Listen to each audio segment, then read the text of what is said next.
मुंबई के ढिंढोसी police station में अचानक एक व्यक्ति आता है और वो जो व्यक्ति कहता है, जो वहां पर पुलिसकर्मी थे वो भी हिल जाते हैं। वो एक तो डरा हुआ था और एक उसके शरीर और उसकी बॉडी लैंग्वेज से लग रहा था कि उसने कुछ बड़ा किया है, यानी कुछ बड़ा कांड किया है। किसी तरह पुलिस वाले उससे पूछते हैं कि क्या हुआ है, तो जो वो बताता है वो पैरों तले जमीन खिसकवाने वाली खबर होती है और बात होती है। उसने क्या कुछ बताया वो जानेंगे और सिलसिलेवार तरीके से पूरी कहानी जानेंगे।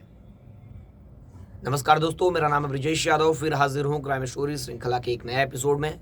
आप सभी लोगों को 31 की जो कैलेंडर चेंज हो रहा है, यानी हिंदू नववर्ष ये तो नहीं है। हिंदू नववर्ष चैत्र प्रतिपदा शुक्ल को मनाया जाता है, चाहे इस्लाम हो चाहे हिंदू धर्म हो। इसे हैप्पी न्यू ईयर वो नहीं मनाते हैं। उनकी धार्मिक चीज़ों के हिसाब से देखेंगे तो ये उनका नया साल नहीं है, ये अंग्रेजी नववर्ष है, ऐसा कहा जाता है। अब आप सभी लोगों को जो सेलिब्रेट कर रहे हैं या कैलेंडर के हिसाब से सभी लोगों को हैप्पी न्यू ईयर। अब आते हैं अपनी स्टोरी पर। स्टोरी की शुरुआत होती है ढिंढोसी पुलिस स्टेशन में। वो व्यक्ति पुलिस वालों को क्या बताया, आइए आपको सिलसिलेवार तरीके से बताता हूँ। कहानी की शुरुआत होती है आज 2024 खत्म हो रहा है, कल के दिन 2025 लग जाएगा, यानी ये पूरा साल खत्म हो जाएगा। यानी आज से लगभग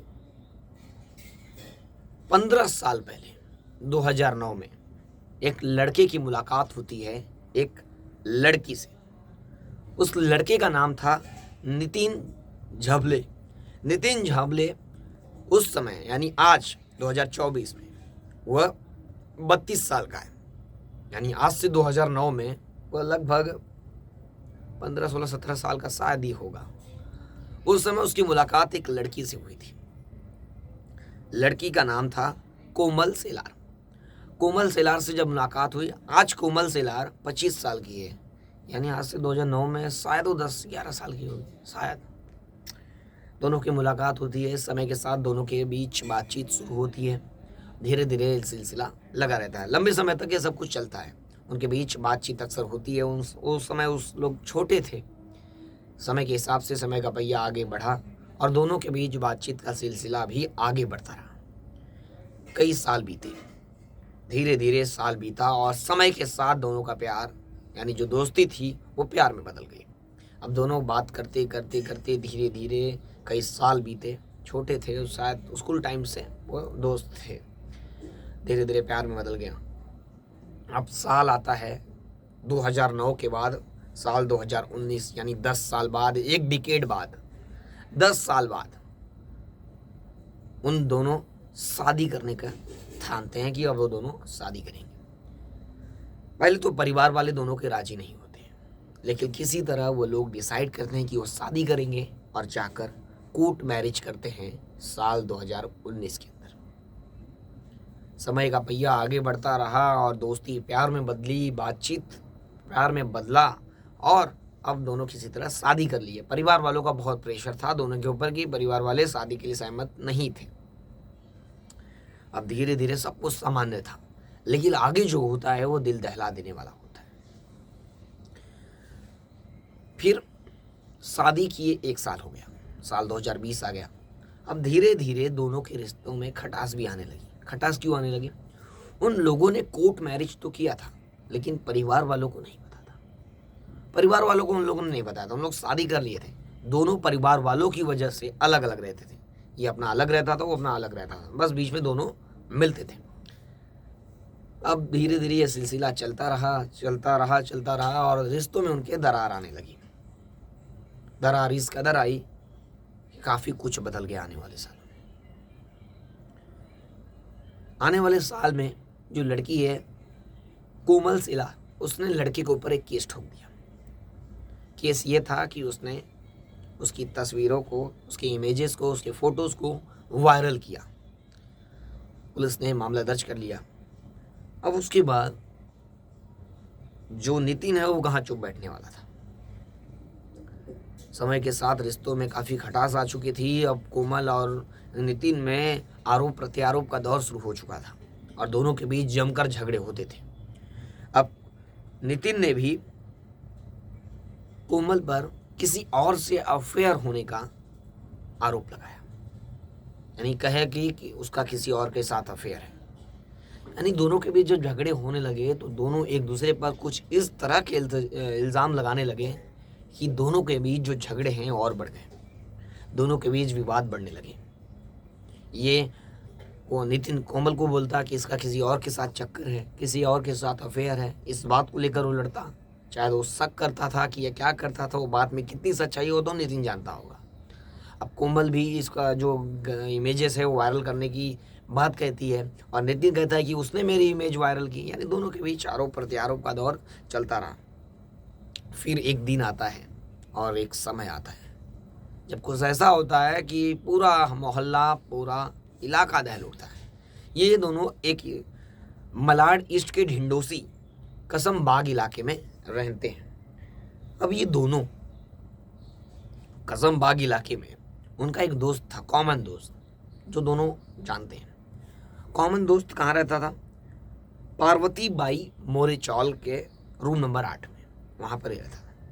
वहाँ पर इसने क्या किया, पार्वती और जो नितिन है दोनों का सुलह कराने के लिए, यानी जो झगड़े हुए हैं दोनों मान जाए, ऐसा ना हो, रिश्ते ना टूटे, क्योंकि 2009 से जो दोस्ती चली वो आकर आखिरकार 2009 में इन लोगों ने शादी किया, कोर्ट मैरिज किया। उसके बाद इस तरह के बर्ताव, इस तरह के व्यवहार नहीं करने चाहिए, ऐसा लोगों ने और इन लोगों को लगा। और जो नितिन है ये भी मीटिंग के लिए राजी हो गया, मीटिंग बुलाया अपने दोस्त के घर और उस दोस्त के घर आई कोमल भी। उसके बाद दोनों दोस्त के घर बैठे और दोनों के बीच शाम 7 बजे से बैठक शुरू हुई, यानी मीटिंग इन लोगों ने शुरू किया। कई बातें हुई, कई चीज़ों पर इन लोगों ने बात की, अपने जो भी झगड़े हैं, जो भी उनकी प्रॉब्लम है, जो भी शक है, जो भी बातें हैं, जो भी सवाल हैं, उन लोगों ने एक दूसरे के सामने रखा और दोनों के बीच बात होने लगी। अब हर सवाल पर विवाद बढ़ता गया, विवाद इस कदर बढ़ता गया कि हर सवाल के साथ नितिन का गुस्सा आग बबूला होते जा रहा था। और आखिरकार 9 बजे के आसपास इन दोनों के बीच जमकर लड़ाई हो गई उस मीटिंग में। और लड़ाई हुई और गुस्से में नितिन ने चाकू निकाला और कोमल के पेट में मार दिया। गुस्से में नितिन ने कोमल के पेट में चाकू मार दिया मीटिंग में और अफरा तफरी का माहौल हो गया। और किसी तरह जो लोग वहाँ पर थे उन लोगों ने नज़दीकी एक हॉस्पिटल है, हॉस्पिटल का ढिंडोसी जोगेश्वरी ट्रॉमा सेंटर में उसे ले जाया गया लड़की को, जहाँ पर डॉक्टरों ने चेक किया और लड़की को मृत घोषित कर दिया।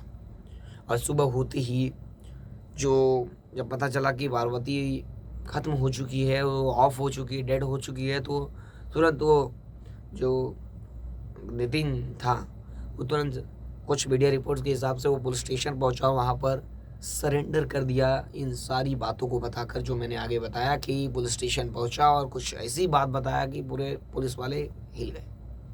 तो उसने वहाँ सरेंडर कर दिया और पुलिस ने उसे अरेस्ट कर दिया।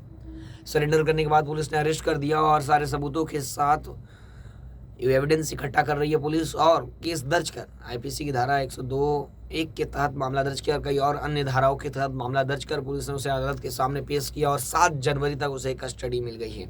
30 दिसंबर यानी कल उसे अरेस्ट किया गया। परसों की रात को यह हादसा हुआ और आज अदालत में पेश किया गया। अदालत ने 7 दिनों के लिए पुलिस कस्टडी में नितिन को भेज दिया है। अब इस मामले में आगे क्या होता है, नितिन को क्या सज़ा मिलती है, ये देखने वाली होगी। इसलिए आप भी सावधान रहिए, सतर्क रहिए। और आज 31 आज की रात लोग शराब पीकर न्यू ईयर मनाएंगे और उस शराब के नशे में कई बड़े हादसे और बड़े क्राइम और वारदातें होती है। तो आप भी सावधान रहिए, सतर्क रहिए। फिर मिलूंगा एक नई कहानी और एक नई घटना और एक नए केस के साथ। तब तक के लिए जय हिंद।